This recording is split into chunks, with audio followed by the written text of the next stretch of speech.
Welcome back. Your Orlando Magic take down the Los Angeles Lakers 119 to 118 in a insane game. And excuse me if this video feels a little rushed, thrown together quick, because it is.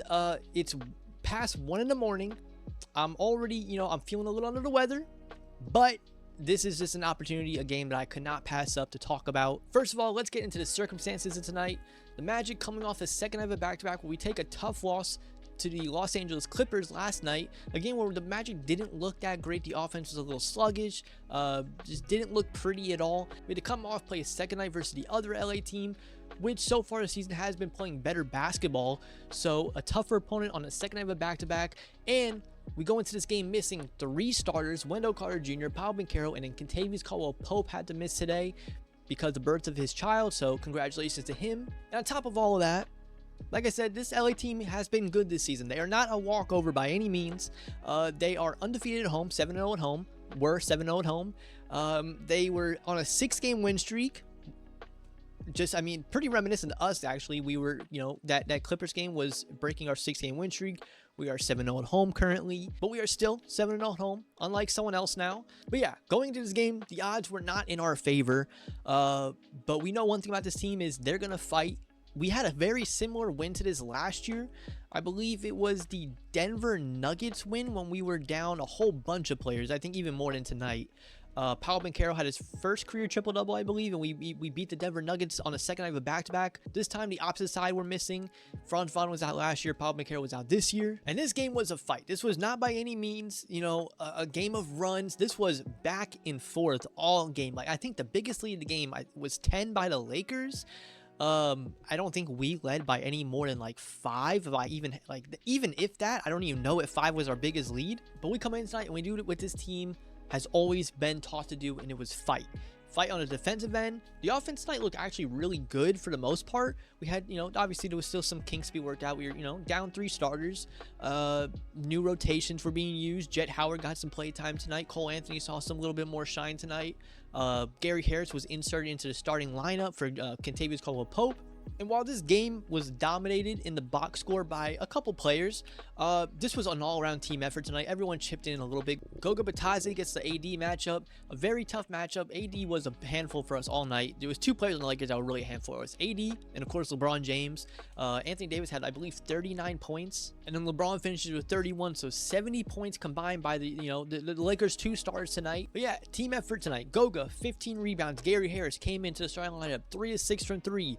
Tristan da Silva gave us great minutes. Mo Wagner sparked off the bench. J.I., great defense. Anthony Black gave a little bit of playmaking, came in, had some good minutes. Not offensively what we've been seeing of him as of, lately. I do think tonight was a little bit of a tougher matchup for him. He likes to get downhill a lot. He met AD at the rim a couple times tonight. Felt what that was like. Now, the one thing I'm going to touch on that is, I'm not, want to complain about the refs a little bit too much, but if you did watch this game, I'm not, listen, the outcome, we got the outcome we wanted, so I won't complain too much. But the reffing was a little bit off. Some fouls that shouldn't have been fouls, some fouls called in the act of shooting that weren't. But in the end, they tried and they did not succeed. Anthony Davis comes down at the end of the game, missing a pair of free throws, making it a 2-point game with plenty of time on the clock for us to get down the court. And the rest is history, man. Franz Wagner was an absolute beast tonight. There's no other way to put it. He took over that 4th quarter in a way that I've never seen Franz ever before. It was pure dominance, getting whatever he wanted, getting the shots that he wanted, getting, the 3-pointer he wanted. He missed one before he had a chance to tie the game, I believe. He ended up missing. I believe the Lakers missed a free throw. He came down, got a quick 2, fouled again. Like I said, AD missed both. And we all saw what happened. Now, I will say, because that was the play of the game, this one could talk about, but shout out to Jonathan Isaac on the last possession. There wasn't much time left, but they got the ball inbound into AD. Jonathan Isaac played good defense, did not foul. That was a big scare for me. I'm like, please, just do not foul this. And J.I. played good defense, did not foul. Anthony Davis didn't even hit rim. Game over. Now, I will admit something. Because the NBA is, League Pass is League Pass. I was not able to watch the game tonight on League Pass. I had to use services through the internet. I will admit, I actually did not get to see the shot go in. my screen froze right when Anthony Davis missed that free throw, and it unfroze to a replay of Franz hitting a three. And for me, it even took a second. Like, is this a replay from earlier in the game? Like, is the game over? Are they just showing a Franz three? No, it was the three. So unfortunately, I did miss the shot because League Pass does not work in for local teams, but it's okay. By now, I've seen the shot plenty of times. I've seen the replay plenty of times. I understand the moment, but let's quickly jump into some personal performances because I want to get to Franz Wagner. But first, I got to start off with Jaylen Suggs tonight, who is absolutely huge. Jaylen Suggs likes to play good in LA. I think he had a really good game last season versus the Lakers. I know it came down to that missed three that actually crushed him.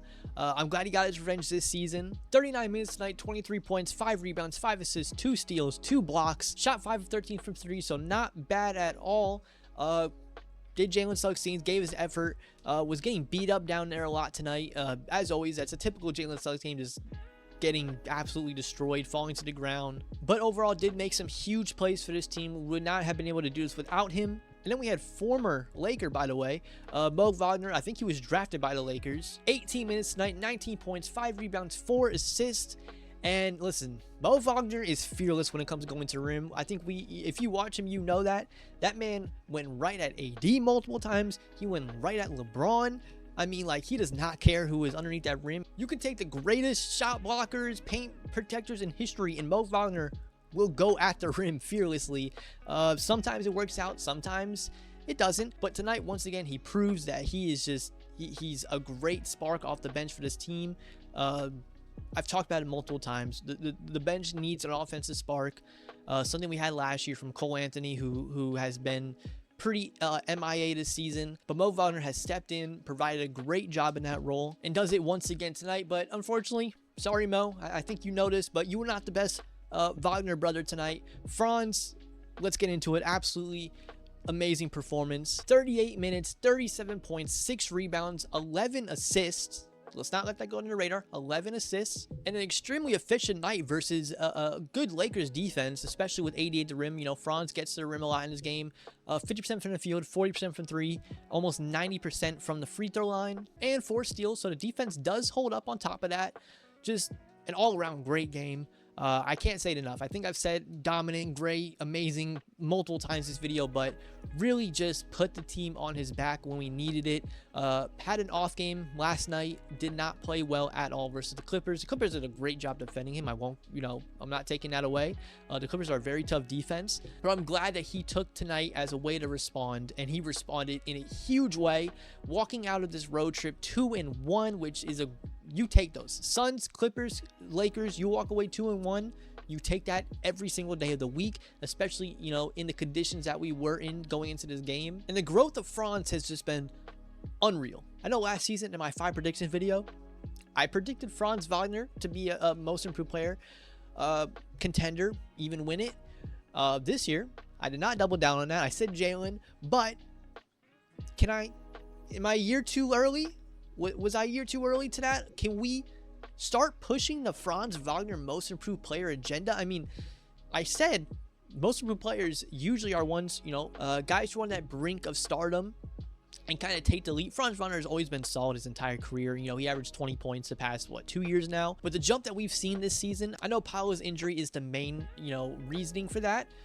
But we can't deny the facts. Like, what we are witnessing is real. The jump has been unreal. He's taken a jump from borderline all-star to now all-NBA contention, which, by the way, if he does make an all-NBA team, he gets a full bonus on his contract. So at $225 million goes up to, I believe, $270 million, which is, I mean, is that enough? That's got to be enough motivation for anybody. But I'm not saying he's, you know, the clear favorite right now, but his names do need to be in these conversations, especially if when Paolo Banchero comes back, he just continues this level of play. Obviously, it's going to drop a little bit. The usage rate's going to drop. But at this rate, he should be a lock for a first-time All-Star, in my opinion. We got to see if the coaches do him dirty. Hopefully, I trust in NBA coaches that they have their eyes open. They got to play against this guy every night. Hopefully, when the time comes, they're smart. And we got to see where he takes it from here, because up to this point, he's been phenomenal. He's leading the team to some big wins. He's putting on big performances. And, you know, I sound like a broken record, but just an off season of just slandering his name. Just, you know, overpaid. the game 7 performance. I've said it before, like, this is what we deserve from having to go through and listen to these people talk about this man like that. I'm glad for the Magic and just for him personally that he's, you know, reaching this level of play. His confidence is probably skyrocketing. And I know that Franz is a tough competitor, and I know that, you know, that game 7 probably really killed him, you know, to have to go through a whole summer. Like, that was the end of your season, that performance. He had to sit a whole summer with that and let it marinate. And I think it got him to what we're seeing right now. It fueled him to, you know, to this level. And yeah, just great stuff from him and the team. All around. But on that note, I said this might be a quick one.